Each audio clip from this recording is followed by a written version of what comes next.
My literature circle groups are set up differently depending on the year. I've done literature circles from grade 7 to grade 11, and so depending on the level of the group, depending on the year, depending on the students, I've done it many different ways. Grade 7, 8, and 9, they might have roles that they'll take turns using. So someone will be the summarizer, somebody will be the leader, somebody will do something creative, somebody might find some sort of world connection to the text depending on the topics we're doing.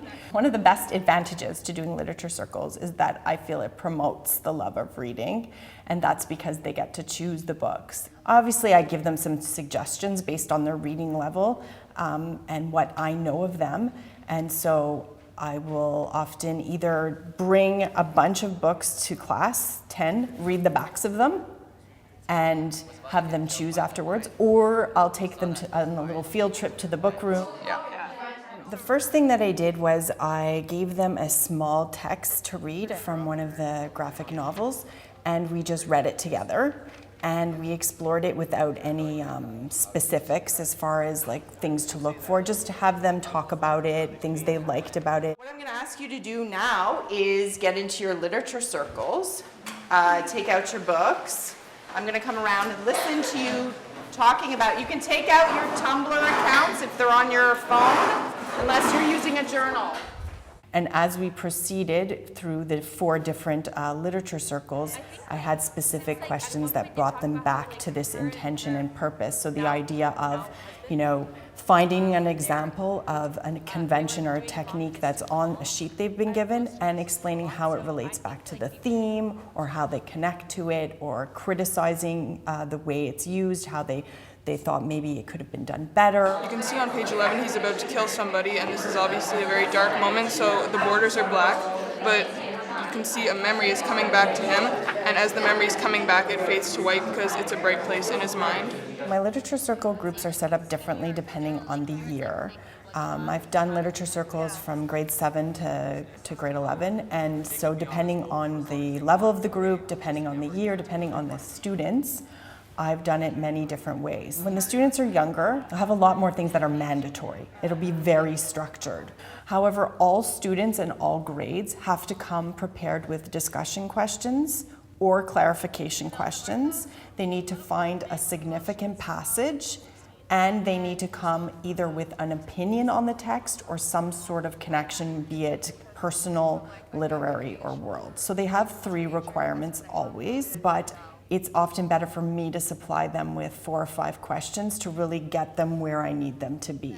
They were maybe stranded, or like they didn't know where they were going or where the people were leading them to. Talk is essential to reading because it allows the student to discuss their ideas in a very informal way. When we ask students to get up and talk and do some sort of presentation, it's rehearsed. It feels like it has to be perfect. When you sit around and talk about a book, you're allowed to ask questions to clarify. You listen to other people's ideas.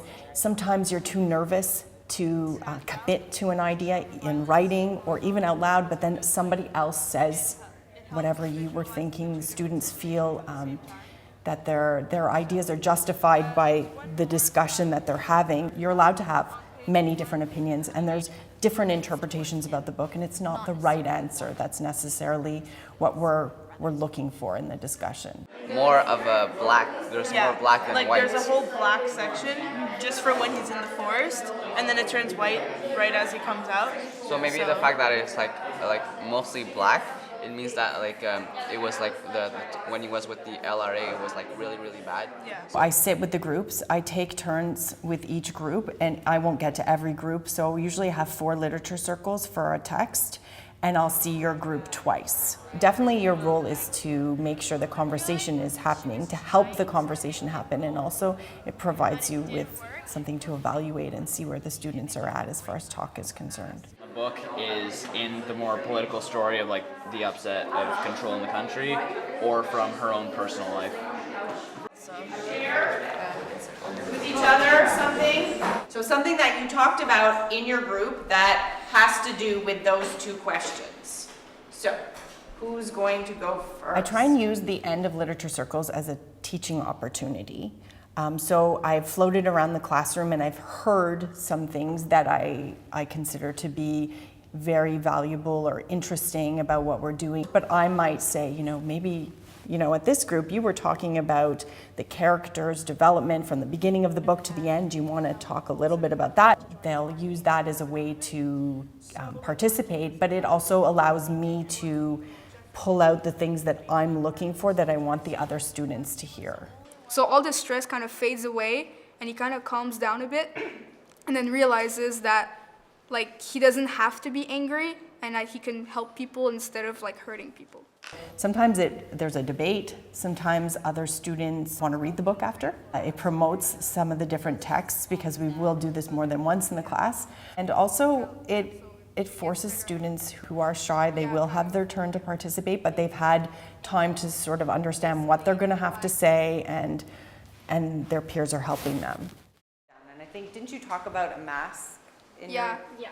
So does that convention play into that transition? Well, kind of, yeah.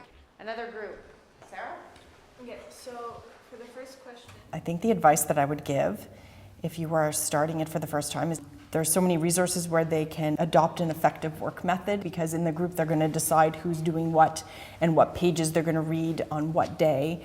And so if you organize the dates and you allow them to choose what roles they're going to have, and you have a list of things that are required, as you get more comfortable with it, you'll pick and choose the things that work for you, the level you're teaching, and the students that you have in your class. But definitely at the beginning, use the resources, make it as structured as you're comfortable with, and enjoy the fact that they actually teach themselves. Is that each person kind of takes their own little puzzle piece of the book and they kind of understand this one part, but then when you come together, it's kind of everybody has their own piece, and then we create the actual puzzle and see the real image. When we're talking in our group, we kind of go bounce off other ideas, talk about what we thought this part meant.